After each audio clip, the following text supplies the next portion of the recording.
Get a deeper connection with the Cougars of BYU sports. God gives us a gift, and we use that gift until he takes it away. Deep Blue. Just sitting down afterward and being really tired and thinking like, wow, I just won the U.S. championship. This is Deep Blue. Here's your host, Jason Shepard. Thanks for tuning in to another episode of Deep Blue. And back for a second week in a row is BYU's Athletic Director, Tom Holmoe. If you haven't heard part one, go back and listen to it. We covered Tom's time as Athletic Director at BYU, playing football for the Cougars. Lots to talk about still. So, Tom, welcome back for part two. Good to be back. Since I have been hosting this show, you are the first person to get part two. So there you go. You can put that feather in your cap. Thank you. I know you've accomplished a lot. I hope that's high on the list. So he's not saying anything. That means it doesn't mean anything. It's fine. Before we dive back into life as a football player, the entire country wants to know where the beginning of the Halloween costume tradition started. Where did this start? Because this has become not just a thing, but a big thing around Halloween. That's funny. I'll be known as the AD that dressed up at Halloween. I think that's fun. Look, when I was a kid, my mom made fantastic personalized costumes. Nothing out of the bag. No, you didn't go down to the drugstore and buy a mask. She made great costumes. So I love Halloween. I liked it. And when our kids were little, I'd make sure my wife did her best to get them into good costumes. So fast forward to BYU, and when our women's soccer team does a really good job of dressing up in theme. So they always have a theme every year, or multiple themes. And one day, the day before Halloween, they asked me, Tom, what are you going to be for Halloween tomorrow? I said, I haven't really thought of it yet. And they're like, oh, boy. So I go home and I ask my kids, what should I be for Halloween? The soccer girls want me to dress up. So they kind of pull Justin Bieber out of a hat. So they give me this little crazy hairdo and a crummy little T-shirt and chains. And I show up and they go, Tom, what are you? Who are you? What are you supposed to be? I said, Justin Bieber. No, that is the weakest Halloween outfit I've ever seen. And so I said, okay, game's on. I'll be better next year. You were challenged. I got challenged, and so then I just took it from there. There we go. Well, it's certainly become an annual thing where now you're debuting it, not just on social media, but on BYU Sports Nation. It's turned into a big thing. And I know people love it. And how the detail, and you're in makeup for some of these for like 4 or 5 hours. Look, I maybe go 3 hours is a long time in makeup, but it's fun. I think it brings a lot of chatter and conversation, and I can't tell you how many people I've met. Like, people will come up to me in the airport, or I'm in a restaurant, and they'll come up to me and I'm like, okay, they're going to talk BYU football or something, or 49ers, and they'll come up and go, hey, I have one question, and now I know what it's going to be. What are you going to be for Halloween? It's kind of amazing to me that it's come to this. But I mean, one of the things that's been great is it's been able to have me have the opportunity to meet so many people that like this little tradition we have. Yeah. And they're enthused about it. And on people want to take their picture during the day. Like, how can you not like that? It's gotten a little bit crazy, and there's a little pressure now to outdo the year before, but it's fun. And it goes back to every year I make sure I go to soccer and go, girls, here we go. Yeah. I'm not Justin Bieber anymore. All right. So now that we've hit the Halloween costume question, let's go back to on the field. Your time at BYU, there was a lot of winning going on at BYU, so I know that was fun. At what point did you realize, this is something I might be able to do beyond just college? I really never thought about it until my senior year. We actually had all these kids that were getting drafted. Like Mark Wilson was a couple years older than me, and he was a first-round pick of the Raiders. And then I saw Jimmy get drafted by the Bears. And what it first hit me, Jason, was when I had a great defensive backfield coach named Dick Felt. And Coach Felt had played at BYU. He was from Lehigh. And then he'd played in the old AFL and then transitioned into the NFL. He played for the Boston Patriots.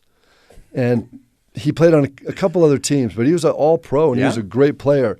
And when he recruited me and he wanted to make me a safety, and he said, I'll make you a safety. We're going to start you at corner so that you can learn man-to-man coverage.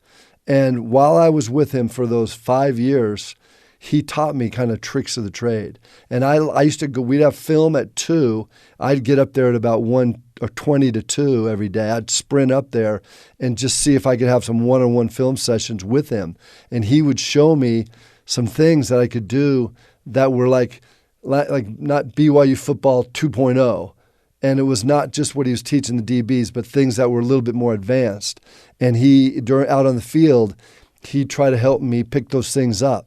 And so I was super blessed to have some skill and a great team, but somebody that had an interest in teaching me some of the tricks of the trade that I was able to teach some of the guys down the road myself. Well, while you're in school and you're playing, you're studying zoology. So at what point did your mind switch from, I'm not going to be a zoologist, but this thing could really happen for me in the NFL? Probably my senior year. So anyway, Coach felt one of those days, it was my senior year, really early in the year, and he said, Tom, I was just talking to a couple scouts today, and if you keep playing like you have been, you're going to get drafted. And I almost fainted and fell out of my chair. I literally hadn't really thought of myself as being a guy that would get drafted. I'd seen other guys, but I didn't think so. I mean, I always wanted to be an NFL player, but no one had ever talked to me about it. They didn't have all these ratings and everything like they have to this day. And so when he told me that if I had a good year, I'd get drafted, that's when my zoology grade started to drop. Oh, okay. So the NFL draft certainly has changed over the years to become the spectacle that it is these days. What was your draft experience like? Well, I had a knee injury early in my senior year. I tore some cartilage in my knee, and back in those days, you couldn't just go in and do a scope and be out, 14 days or something like that. You were out for a long time. And so the team doctors at the time, physicians said, look, if you can hang in there, I think we'll be able to get through the year and we can do a scope at the end of the season before the draft. And so I hung in there best I could, but my knee was sore. It hurt. I sometimes would practice once or twice a week, about the last 3 or 4 weeks. So after the season ended, I got invited to play in the Hula Bowl in Hawaii. I wasn't going to miss that one. And then the Senior Bowl in Alabama. And so I went to Hawaii to play in that game, and there's some big-time players in that game, and I wanted to play against those guys and with them. And I came up to make a play, and my knee it felt like it exploded. And it was way more than what the cartilage had been. So I went inside, taped it up, and came out and played the second half. That's how we did it back in the day. Yeah. And so I got on the plane in Hawaii, flew to L.A., and then flew to Alabama. And when I landed in Alabama, I couldn't take my jeans off because my knee was so swollen. So they put me right back on the plane, back to Utah. I went to the doctor, and they did surgery, and they said, you know what? Your cartilage was a mess. We cleaned it up. We took some out. We repaired some. But your ACL was intact.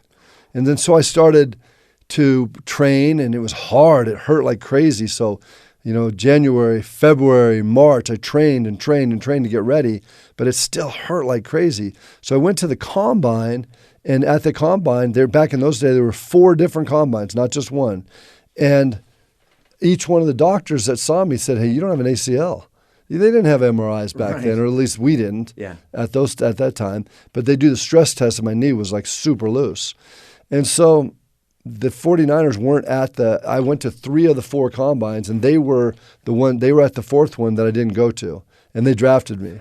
And when they did the physical for me, after they drafted me, they said, you don't have an ACL. I said, well, that's what everybody said, but I could run by then. So I ran in minicamp and started playing, and the rest, I played 7 years without an ACL. Wow. What? And I taped it from thigh till ankle for 5 years. And then my 6th year, I went to the team doctor and said, hey, look, I can't run anymore. I can run, but I'm slowing down. How about you think we take the tape off? And he said, no, we can't do that. It's too dangerous. I said, I'll sign a waiver. My knee was fine by then. So my 6th year in the league, I didn't play. I played every game with no tape on a non-ACL knee, and it felt great. And I had a really good year. 7th year, get into camp, my hamstring, my quad, and my calf on that left leg start popping and tearing, and the doc said, hey, your leg had taken care of your ACL for all that time, and it's done. You're weak and you can't do it. And that was it. So that was the end of my career. I finished off that season. We won our back-to-back Super Bowl, and I said, sayonara. I'm going to end on a high note here. I'm going to go Costanza here and end on a high note. So when you're drafted to the 49ers, obviously you're going to the 49ers in their heyday. I mean, this would turn into be the dynasty of the 49ers with Joe Montana there, and you talk about some of the guys on defense. I know you're very, very close with Ronnie Lott, which I think is really cool that you still have a relationship with Ronnie in that. But your very first season, you go there, you're married. At that point, do you have kids at the time? Yeah, 3 kids. So you have 3 kids. So what was that like navigating all that? You're going from college to the NFL, and you're dealing with the injury, and you're married, and you've got 3 kids. It's just like, I didn't know any better. Let's go. I married my wife before the summer of football of my senior year, so we went through that senior year together, and I was injured a little bit during that, played all the games, and then we went through the draft, and in between that I got drafted in the USFL before the NFL was the first USFL draft, and that was discouraging because I got drafted in the 7th round by the Boston Breakers. They called me up, said, Tom, I can't remember who it was, of the Boston Breakers, we're so happy to have you, picked you in the 7th round. I'm like, ooh, I thought maybe I was going to go a little higher. I never heard one more word from the Boston Breakers by phone or by email or by letter. Never heard another word. Really? Not one word. I think they drafted me and said, okay, maybe they found out about my knee. Maybe they found out that you didn't have an ACL. I don't know, but I never heard about them. So we'd gone through all that together, and I just think that this is kind of the start of my wife being such an incredible strength for me, is that we do things together. You see her at every game. It's wonderful to be married to a wife that considers, going to I'm going to just say a baseball game. Yeah. And she'll go to that, and that's date night. Sure. So let's go to Raising Cane's and baseball. That's date night. Sounds good to me. That's it. So you get to the NFC Championship game your first year. The second year, you win the Super Bowl. You beat the Miami Dolphins at Stanford Stadium. And basically, I mean, that's you talk about winning. You continue your winning ways from college into the NFL. How did you handle the winning? What was that like for you? Because everyone's going to handle that differently. Well, I just didn't think it was about me. I felt like when I was at BYU, we were really, really good. Yeah. And we had Jim, and we had some great players. When I got to the NFL, we won. We had Joe, Ronnie, Jerry Rice, Roger Craig, Keenan Turner. We were loaded, and I was part of that. So I didn't really put myself out there like, hey, look what I did. I just always felt like, man, I'm part of something big, and I loved every part of it. It's also this time where you do start feeling those promptings again from the Spirit. If memory serves, it was something that you pushed off for a little bit. You weren't sure this was what you wanted to do at the time, but it just kept coming back to you. The Spirit kept talking to you. Take me through that and ultimately what led to the decision to join the Church of Jesus Christ of Latter-day Saints. Well, I think that, for one, I told my wife before we got married I was not a member. And when we got married, I said, look, I will go to church. And I had gone to church while we dated. And her mom and dad had said, hey, you guys should get married. You guys are in love, and you've dated for a year and a half, and you're going to get married. So when we got married, I had been attending church with her.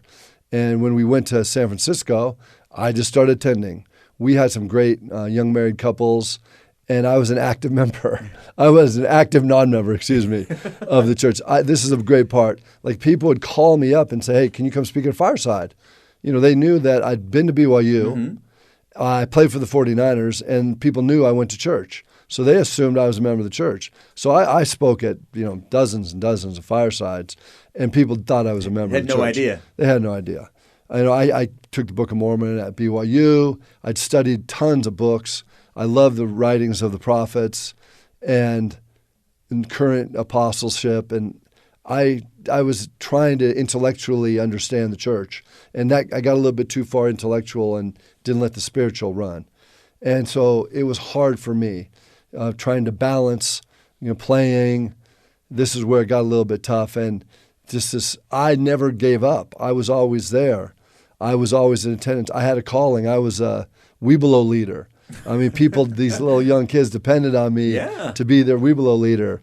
I was doing firesides, and just one day, I just woke up, and this is 7 years after we were married, and I said, I had this thought, and people would say, "Hey," I had this dream. It was like a dream kind of a thought, and I would go to the pearly gates after I passed, and I'd say, the Savior would come and say, "Hey, you made it. Here you are.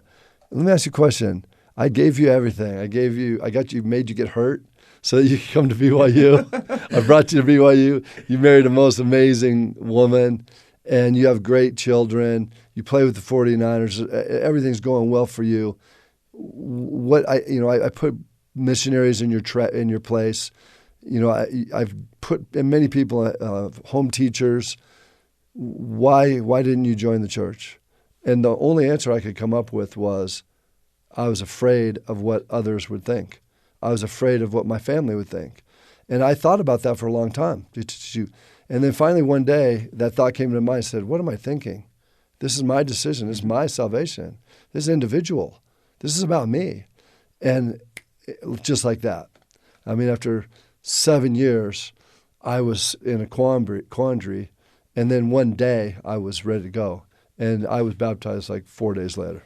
How did your family react to your decision? They were a little disappointed because of the traditions of our family, the Norwegians and the Finns and all that. But they understood that it's my decision. It's my agency to make that call. And they saw in me a change. Mm-hmm. They definitely saw in me. They saw my family, my children. They saw that we were accomplishing what we were trying to set out to do, and that my wife and the people that I were around and my children were all having peace and joy and happiness and love in our life. Are you still the only member of your family who's a member of the church, or yes. has anybody else joined? I've done a lot of temple work, so there's a lot of people up there that I've done the temple work for, but of the living members, yes. What did that decision do for you as you look back on it now? Well, I was happy and I had peace in my life, but it was a different kind of peace. It was a peace that meant that there wasn't a lot of anxiety or difficulties, but the peace that only Christ can bring, and knowing and the hope and the faith that comes. It just changed my life in every way. It went from, like I said, being all in to where now I changed and I've committed to making promises and covenants that are for me and my family, that and it's about my extended family going forward and looking backwards. And I just love the fact that there's a plan of salvation that I didn't really know about. And from that time in 1988 until now, each and every year, as I read the Book of Mormon and Pearl of Great Price and the Doctrine and Covenants and the Old Testament, the New Testament, and all the other things, as I pray and attend a temple and do service, all those things, it just pulls it all together and brings me a peace and a joy that, I feel wonderful. I wake up every morning and have a great feeling of love in my heart. And that's why being at BYU is the greatest place in the world for me, because I get to have the best job in the world, and it's a job, and I get to rub shoulders and be exposed and feel the Spirit and see the Spirit every day. Feel it and see it every day in the lives of our student athletes, our coaches, employees, our fans, people around the world, the numbers, letters, things that I hear and see. It's just wonderful. besides having those types of experiences that you certainly hold dear, I know that there are a lot of experiences on the field that you will hold dear as well, multiple Super Bowls with the 49ers. Can you explain what it's like at the end of the year to win a Super Bowl and to be the best team in the National Football League? Is there a way you can describe what that feels like? I actually think fans look at it in a different way, because for me, it was joyful, super joyful. We had, as a team, you have these goals, but you get you get Super Bowl rings, you get playoff checks, you get these bonuses, but I'm going to tell you right now, I don't wear rings very much at all. And the reason why is because soon thereafter the game's over, you just realize that it's not about the rings and the money, it's about the dudes in the room. Yeah. And to this day, I have really very close relationships with those guys. We have a text thread with 49 DBs through a year, through a period of that time of the Super Bowls, where we talk on a little bit every week. And this is 40 some years later. It's pretty hard to believe that what happened then is still alive today. And so you asked me, what did it feel like? It just felt good to accomplish a goal. But I think nobody is living on those things. Right. It comes up when you ask, yep. But I don't think about that every day. But I do think about the teammates every day. I think of my coaches. I think about things I learn there every day, and that's what swells my heart. It's emotional for me. When I stepped into Allegiant Field, the last time I was at a Super Bowl was when I was coaching the Super Bowl in '94. And so I came into the thing, and I wasn't prepared for it. It was like I didn't understand the hype. Right. It kind of made me nervous and anxious that they're playing a game, and this hype was crazy. I didn't feel that hype when we played and when I coached. It was calm and peaceful. And I love that contrast that when you play, you're in it. You're in it, and all the other stuff doesn't matter. And I think that's why we were successful for that run of a lot of years. And I think sometimes in playoff games or big games, whether it's high school or little league or college or pro, the teams that really have it together are the teams that believe in each other, and there's no hype, and their hearts are knit together. And that was what our motto with the 49ers for all those years was one heartbeat. And when I came in there and felt that, oh man, it's emotional just thinking about it. You're thinking, man, what I had with my teammates, it's super hard to replicate. And I've tried to replicate that with so many teams. I try to teach them and tell them and share it, but it takes a deep investment. And not a lot of people are willing to do that. You had mentioned, being a coach with the 49ers. Was coaching something that felt like a natural progression for you? How did that present itself to you? Yeah. I mean, I think that you're attracted to people and instances, experiences that you have had. So I had such great experiences with my coaches that it was always something I wanted to do. I went into zoology. That was a major. It was really biology because I thought, I want to be a doctor. If I'm not an athlete, I'm going to be a doctor. And I didn't really want to be a doctor. I just thought that would be a challenging academic road. But when I finished my 5th year with the Niners, I thought, I'm not going to medical school. There's no way. I'm going to coach. Yeah. Or I'm going to be an athletic director. I thought that back in my 5th year. Wow. So I got accepted to Ohio State for their graduate program in athletic administration. And then LaVell called me because Dick Felton had a heart attack and said, hey, Tom, I need you to come coach the DBs while Coach Felt recovers. And, that was my, my way of thanking LaVell. Yeah. I can come back and help you out. So I passed on that AD and went into coaching. And with that turn, did that for 2 years. Then Coach Felt came back. I went to Stanford, back to the Niners, to Cal, and then my 3rd tour of duty here at BYU. All right, we're going to get into more of your relationship with Coach Edwards when we come back. Back with one more segment with BYU Athletic Director Tom Holmoe. This is the Deep Blue Podcast on BYU Radio.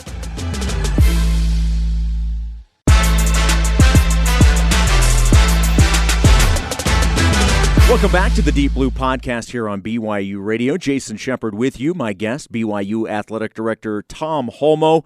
Been gracious enough to spend a lot of time with me, and I have to say I have thoroughly enjoyed this conversation, and we got just a little bit more before the break. Tom, we were talking about Coach Edwards and how after your playing career was done, you were considering going down one road, but Coach Edwards called you and asked you to come and be part of the coaching staff at BYU. I don't want to ask you specifically about that. What I want to ask about, you have talked, and everybody that has had a relationship with Coach Edwards has talked about what he has meant to them. It wasn't about X's and O's, wasn't about certain games. It was how he made me feel in the relationship that I had with him. What was your relationship with him, and what does that mean to you still to this day? Well, I'm going to tell you, Jason, it started when on my recruiting trip. So I come into his office, and I'd been recruited by some of the coaches. Terry Donahue at UCLA was one of my faves, but there were other guys that were pretty famous names at those times that had talked to me. And so here I am at sitting at his, in front of his desk, and he says to me, Tom, I think that if you come to BYU and you stay out of trouble and you bear down in your books and you do well in school, that you probably have a chance to play. Maybe you could start by your third year. And I'm like, my third year? I didn't say it, but I was thinking it. Yeah. My third year? Do you know who you're talking to? You tell me all these other coaches told me I have a chance to start as a freshman. And I kind of walked out of there a little bit miffed. Like he told me, if maybe you can start as a third-year guy. Yeah. And so, as it turned out, I redshirted as a freshman. I played a lot of special teams as a redshirt freshman, and I got to play a little bit of defense that year. And then my third year, I started. He basically told me the truth.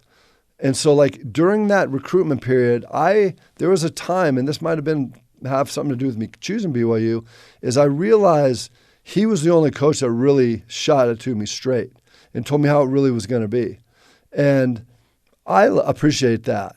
So now, all those things that I learned from LaVell, I tell kids this all the time. A lot of kids, they want to come start as freshmen. I say, let me sit down and tell you a story about a great man by the name of LaVell Edwards. And I tell them a story about me. It wasn't meant to be that I was going to start as a freshman. Right. But when I waited my chance, I got my chance. I was ready, I was healthy, I was prepared, and I made the most of it. And if all our kids would try to take that route, it would cause them a lot less stress in their life and worry. And some kids play as younger than that, but that's probably the way to do it. Back in the day, LaVell set that up, is you didn't have to come in and start as a freshman. You got to sit behind people and watch and learn and grow and develop mentally, physically, emotionally, spiritually. And then when your time came, you were ready. That's one of the things that I learned from LaVell. After that, Jace, I don't know anybody that didn't like LaVell. Yeah. One of my favorite things is you get to see a lot of the BYU people. In my job as the AD, I travel around the country and I see a lot of the older guys over the last 20 years that rub shoulders with LaVell. They were coaches, ADs, commissioners, all kinds of important people in the world of college and pro sports. Nike, Phil Knight. The people away from BYU, they always say to me, do people at BYU understand what you had? And I say, yeah, they did. But I think it's interesting that those people realize the impact, and they weren't even here. Yeah.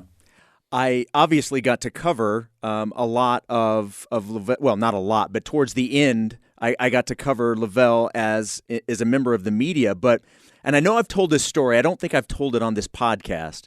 But so at the time, I was working it was then 1320K Fan, and I was the morning show producer. And it just so happened that the day before I was going to get married, we had LaVell in studio the day before. And so the hosts were giving me a hard time that I was getting married the next day. And it just so happened with LaVell in there, they asked LaVell, like, well, LaVell, do you have any marriage advice for Jason? So I am lucky enough to be able to say that before I got married, I got wedding advice from LaVell Edwards, and I think that's pretty cool. That doesn't surprise me for 1 minute. Yeah, that was pretty cool. So, and I think also now to bring this up to maybe people that maybe a generation that didn't know LaVell like a lot of BYU fans did, and they see the reputation that Kalani has. You can ask any player. The number one thing, the first thing they will say when you ask about Kalani, it's how much they love him as a man and love him as a person. I think it's very similar in those two. Yeah, I think a lot of it has to do with BYU. I think a lot of it has to do with the core of who they are and how they were raised. Both of them have dramatically different upbringings, but there's core things in them that I see. But I feel like both of them have married incredible women. And Timberly is more quiet. She's a little bit more reserved, but super, super supportive and engaged in that family, the Satake family, so much. And Kalani's at peace, because of his home life.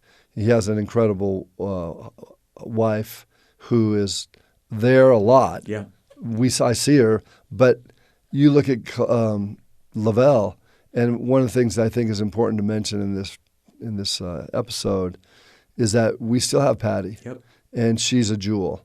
And there is no LaVell without Patty. There is no Kalani without Timberly. Those are two things a lot of people don't see. In this day and age with all the media, a lot of the wives now kind of stay behind because of the exposure is too hot. Yeah, sometimes it's to be protective of everything they behind the coaches. They need to protect their families. Yeah. So they need to protect their children. And Patty, at the time, she did that to a degree, but she was a little bit more available and open. She was in the media. She wrote articles. Yeah. But we have her right now, and I think that every single time I see her, it's just such an unbelievable moment for me to go give her a hug and just know that this is LaVell and Patty. You didn't say LaVell, it was LaVell and Patty. Right. You had, coaching opportunities at BYU. You mentioned Stanford, the 49ers, and then eventually you got the head coach at Cal. What did that opportunity mean to you at the time? Well, at the time, I thought I was going to take over the world. I thought, hey, look here, I've played for LaVell Edwards, who's the greatest relationship coach in history, and Bill Walsh, who's the greatest X's and O's coach. I could put that together, and I'm not going to lose a game. I might not lose a game. And one of the things that I learned, unfortunately, but I'm glad I learned it, but it was difficult going through it, was I wasn't myself. I wasn't Tom. There was Bill and LaVell mixed into each other, and it didn't work. You couldn't combine those two. And I learned that everybody has to be themselves. You can learn, and but you have to incorporate that into who you are. There's certain things in certain ways, like Nick Saban is a great coach. I admire him. But there's some things, if I had to coach again, I could pick out certain things that I'd put into my fabric, but it'd have to be on the fabric. I just had these two guys, and I did it like them, not like me. Yeah. And that was probably the biggest lesson I learned. It was hard. I was young, and I got beat up by a bunch of good coaches and teams in the Pac-10 at that day. And it was a tough lesson, but a good one that changed my trajectory after that. Okay, so to kind of bring this back full circle, so we started in episode 1 talking about you being at BYU and then ultimately becoming the athletic director. When your time at Cal came to an end, was it always going to be coming back to BYU, or how did that opportunity present itself? Well, you'll appreciate how this story ends. So I am released from my contract at Cal, and one of the first calls I get is from LaVell Edwards. And he says, hey, I've tried to get you back here a couple times. You've tried to come back a couple times. Let's make it work right now. I think we can find a job. There's a job that might be coming available in fundraising athletics. You're the right person for it. Let's make it finally happen. And there again, LaVell's in my life. He wasn't working here. He wasn't coaching, but he had some influence. Yeah. And he said, let's make this happen, and I'm glad they did. All right, so I would be remiss if we did this entire podcast, this two-parter, and didn't talk about one of the biggest things that has ever happened to this university and this athletic program, and that's going into the Big 12. Can you, and maybe it's going to take time, and maybe one day you're going to write a book about everything that happened. Can you explain what the time was like going from where BYU was in the Mountain West to an independent to ultimately into the Big 12? I know that's a lot of time to cover. What was that like to oversee BYU through that many significant changes? Well, look, I think there were hills and valleys. We had some great wins and some championships with some great players, All-Americans and Hall of Fame coaches. We had some tough games. We had some tough seasons. We had some tough stretches. But it was up and down. But I don't think it was like that. I think it was rocky and bumpy with some peaks and some valleys. And that's pretty much how life is. And so I tried to keep a perspective of, let's just stay on the road. It's going to get rough. It's going to get bumpy. Our fans were very supportive. For the most part, I'd say the large majority of our fans are always there. Cougar Nation's super supportive. There's a few on the outskirts, and we need them to a degree, that kind of keep you honest by criticizing or being critical or questioning what you do, what teams do, what coaches do. Why'd you call that play? Why didn't you recruit this kid? Why'd you go for it on fourth down? And that's how it was in athletics. There's so many things that are going on, but day to day, week to week, month to month, year to year, that's how I try to maneuver through it, because I couldn't say we're going to get into the Pac-10. We're going to get into the Pac-12. We tried. I knew the history, and I knew the current way it was going. And so when it came, we took a long time to go independent. It wasn't an overnight thought. But with President Samuelson and the other leadership on campus at that time, and we made a decision to do that with not the Big 12, but a P5 conference in mind. But it wasn't, we knew darn well it might not happen. There was always a chance that it might not happen. And I think that just Cougar Nation, that's why I feel strong, because we have such incredible power with Cougar Nation. And when I say Cougar Nation, that's players, coaches, administrators, fan base, alums, students, supporters, sponsors, donors, everybody, because they're always there. Yeah. There's never a time when they're not there. They're ubiquitous. They're always there, even when things are tough. And so the tough times were easier, not easy, easier to get through than you would think. And then we'd catch another good break and things would be good. And like I said before, I always knew we're going to have great players. We're going to have great coaches. Let's just not mess it up. Let's just not mess it up. And that was my pressure. Don't mess it up. Keep them on the track. Keep everybody in the fit. The fit is so important at BYU for every single person, for you and me, for President Reese and Kalani Sitake, for every single student that's here. If you contribute, you graduate, or you don't, you go out, you're part of it. And it's hard for me because I live it every day to express it, because some people look at me like, what are you talking about? Most people understand exactly what I'm saying, yeah. And I love that. It's like Big 12, it came. I'm super grateful that it came. And I can't say I knew it would, but there were a lot of things that had to happen in order for that to come to pass. And when it did, I was just, whew. Do you believe whenever you decide that you're done being the athletic director at BYU, and there's people start to look back on your time here at BYU, what do you want your legacy to be? And do you think, with the enormity of going into the Big 12, do you think that will be your legacy? You know, I'm not really concerned about my legacy. I think other people are going to determine that anyway. And like I can't wish it upon them or hope that it is. I think the way I've tried to get through day to day is, I've said this many times, so you may have heard it, but I live 7 minutes from campus. When I wake up in the morning, every single morning, I get in my car, I'm driving to work. I see LaVell Edwards Stadium as I come off my road, and I see the temple behind that the next. And I think, oh my gosh, I'm the luckiest guy in the world to be working here. And I think, I feel good. I have not had a day in 19 years where I've woke up and said, this is going to be a tough day. I don't think I can do it. It's like, here we go. This is going to be a great day. What is coming our way at BYU today? Now, at the end of the day, it's still 7 minutes. So there's been some tough. It's taken me a half an hour to get home sometimes because it's such a rough day. Yeah. But then the night comes and the morning comes and the next morning it's right back to let's go. And I think that's the mentality. If there's a legacy, I'd say he just stuck to the road. And there's a pathway that we should travel. And we stayed on the road. We didn't try to do things that are not BYU. I've had a ton of support. My team, the presidents, the administration, the board of directors. BYU Athletics is in darn good hands. Not because of me, it's because of Cougar Nation and all the support that's here. And so we just have to be able to stay on the road and then hit those bright spots. You're not going to top off every day. It's difficult, but those are the difficult, the bumpy road and the lower valleys.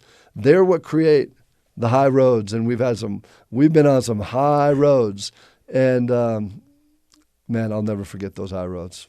Well, speaking of great days, today has been a great day, Tom. For you to be willing to spend this much time, I know you are an extremely busy man. I cannot thank you enough for being willing to do this, and I enjoyed this immensely. Thank you for doing this. My pleasure. Go Cougs. Go Cougs indeed. Thanks once again to my guest, Tom Holmoe. My name is Jason Shepard. Josh Bergstrom and Ben Hall produced this episode. Deep Blue's senior producer is Cleon Wall. You can download and subscribe to Deep Blue on all podcast platforms or find all episodes on the BYU Radio app. Deep Blue is a production of BYU Radio.